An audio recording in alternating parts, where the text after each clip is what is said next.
Good morning and welcome to Radio Friends on Friday, January the 25th. It's good to have you with us.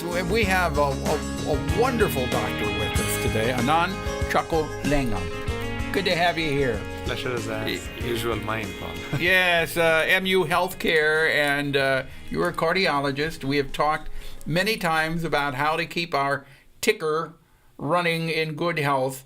And I know you have told me 3 or 4 times, smile, how many times? 20 times an hour. How many times? 20 times an hour. Smile 20 times an hour. So I got 5 or 6 of them in there right now. But you know, it's true. Even if you're feeling bad, right, doctor? Even if you're feeling bad and down, if you smile, it makes you feel better. Definitely. Why is that? Why? I think we are social creatures. We're a social creature. If somebody yawns, we also feel like yawning. Right. So when somebody smiles, intuitively the correct changes happen. That gives us more confidence to relate to that person and to ourselves better. So, okay.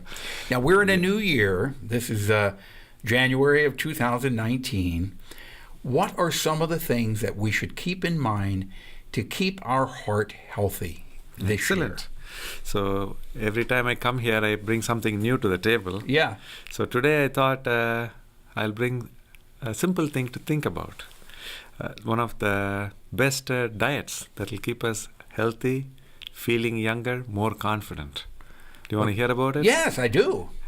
It's a diet which I would say is no diet. No diet. So what I'm talking about is when I went to the dentist 10 years ago, I asked, Doc, I don't enjoy brushing my teeth. Is it a must that I should brush twice a day, every day? The dentist said, no, you don't have to brush on days that you don't eat. So the dentist told you on days you don't eat, you don't have to brush. But I didn't take up the challenge for 10 years. So now, in the last 6 months, what I'm doing is intermittent fasting. You're doing what? Intermittent fasting. Intermittent fasting. And what it is any period beyond 12 hours that we don't get any calorie intake, we can safely say we are fasting. So many of us, if we have dinner at 6 p.m. and don't eat anything until 6 a.m. the next day, we're fasting. We're fasting for 12 hours. Well, isn't that what breakfast means, breaking the fast? Exactly. That's why breakfast is called breakfast, because you don't eat all night long. But are you advocating that we do intermittent fasting? We have been doing it much before we became civilized, much before our religions, much before we started agriculture 10,000, 20,000 years ago. We've been doing this as part of nature throughout our existence. You can say for millions of years. The reason is that there is a difference between starving and fasting. Starving is seeking food, going after it, but not succeeding.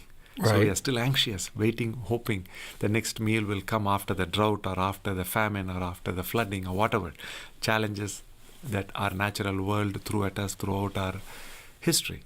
But now, this fasting is slightly different. The food is right there on the table. We may be even helping cook it, but we are not eating it and we are putting it away for 2 more hours, 4 more hours, 6 more hours. Today, for instance, I'm trying to stay without food all day until maybe 7 p.m. That would make it 24 hours for me. So I'm drinking only water. So there's no cost.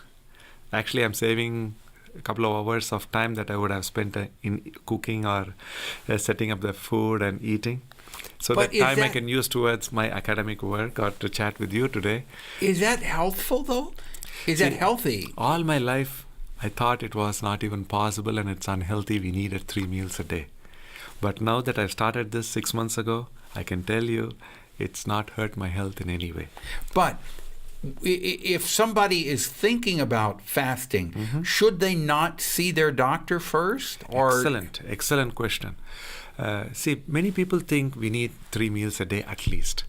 Unfortunately, in the last 15 to 20 years, because of more and more marketing to us, we've started having closer to 4 or even 5 meals, if you count the snacking that we do. Yeah, we overeat, don't we? Nowadays, throughout the world, people are overeating. So 3 meals is reasonable.